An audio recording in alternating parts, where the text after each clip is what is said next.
Good afternoon, faculty, families, esteemed colleagues. I'll tell you, it's been a year. Whew. Feels like it was just yesterday when we were here, when we first arrived at HGSE. We're asking so many different types of questions. Should I take 4 classes or 5? Are you seriously charging me for these course packs?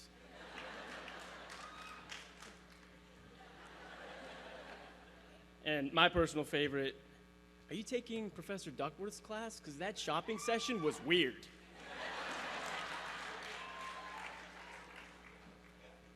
I remember sitting on the lawn, this lawn right here, and seeing Dean McCartney show us a YouTube clip of the Black Eyed Peas flash mob performance on Oprah, which we actually just saw, and how, to borrow from Tina Grotzer's cognitive science class, it served as an analogy for our role as educators, that to begin from one and to slowly spread change, transformation, and inspiration to colleagues, students, and beyond.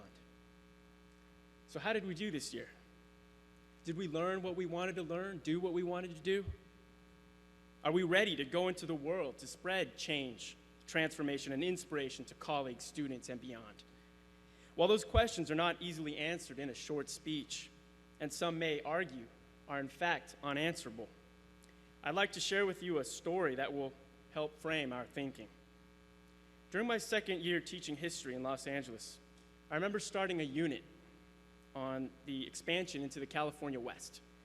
And to tap into the background knowledge of my students, I asked them to describe what they knew about cowboys in a short paragraph. In fact, let's just take 8 seconds right now. I want everybody to imagine and have an image of a cowboy in your mind. What is he wearing? What's on his face? What's his expression? And hold that image of that cowboy in your mind. As I read their journals later that day, my student's journal, Maritza, went something like, "Mr. Lalas, you chose some weird pictures. My dad told me that the first cowboys were Mexican. He told me that white people copied our ideas, and now when Mexicans dress like cowboys, they say that we're copying them. I'm surprised that you used pictures that don't look like the cowboys that I know." Now, if you're like me, maybe you had an image of Kurt Russell from Tombstone, Clint Eastwood from Unforgiven, John Wayne. Those were the pictures that I had posted in my room. I spoke to her the next day, and of course I checked Google. And I learned that the first cowboys were in fact Mexican Indians, descendants from Spanish settlers in the West. Ranchero, lazo, bronco, all words from Spanish. At that moment, when I made that realization, I felt a number of emotions. I think I felt embarrassed, ignorant, ashamed, worried that I had been part of the hidden curriculum that I vowed to never be a part of. Then she said something that I'll always remember. She said, "Ay, Mr. Lalas, recuerden al verdadero vaqueros." What does that mean? It simply means remember the real cowboys. And I think in the context of HGSE and the field that we all represent, that there are a few lessons that we can draw from this story as people, as individuals, but especially as educators. First, always be learning and exploring. Whether you're going into policy, administration, or back into the classroom, there will always be more to learn. We might think that we know something, but in reality, we might not. In my case, my concept of cowboys was limited until I was forced to undergo a conceptual change prompted by my student. Professor Elmore argues that every organization should not be aiming, though, to merely change, but to be in a spiral of continuous improvement. And I think that applies to individuals as well. Because as shepherds of our nation's youth, it is our responsibility to always be learning and exploring, and to model that discovery and learning is a beautiful and messy thing. Be open to new ideas. Or, if you remember what Professor Joe Blatt told us in the beginning of the year, put down the ducky. Second, embrace the diversity around you. America is becoming increasingly diverse, with so many new and unique voices being added to the national discourse. A quarter of our children in California are English language learners. But I'm not talking just about racial diversity. I'm talking about the diversity of ideas and strengths that people have. Embrace the people around you. Catherine Bowles might call it teacher teams. Elmore might call it a successful organization. Whatever it is, collaboration and teamwork is key. And I'm sure that many of us have experienced that here at HGSE.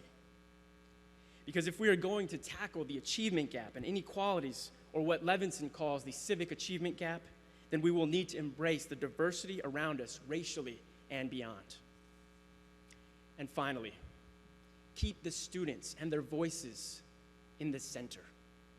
Whatever your role in education will be, in this age of increased global competencies, accountability, and the complications of school reform, in the end, our aspirations and our mission are for the students and, by extension, the future of our society. In terms of gender, race, religion, or social class, our youth is diverse, complicated, and varied, and my, do they have beautiful stories to share with the world. Every child has his or her challenges. From the white child in parts of rural America who's been working since she was 16 years old, to the African-American boy in Watts, to the immigrant who's just reached our shores and is just now learning about the American culture. We can learn just as much from our students as they can from us. We can learn to remember the real cowboys. I shared my students' entry with you as a reminder that I don't really have any answers. I don't think anyone really does. But it's a reminder to always be learning, to embrace the diversity around you, and to keep the students and their voices in focus and in the center of your actions. There's a quote in Latin that my father recommended that I use here. Wherever you are, Dad, that's your shout out. And forgive me if I mispronounce it. I believe it's pronounced non satiscire, which means to know is not enough. And to use some Harvard lingo, I'd like to unpack that a little bit.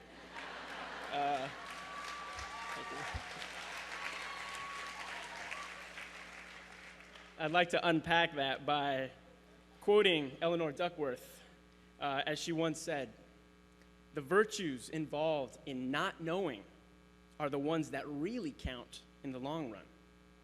What you do about what you don't know is, in the final analysis, what determines what you will know." So in fact, to know is not enough. To not know is critical, and to take action is essential. Dean McCartney said that we would leave Harvard with more questions. Well, let me leave you with one.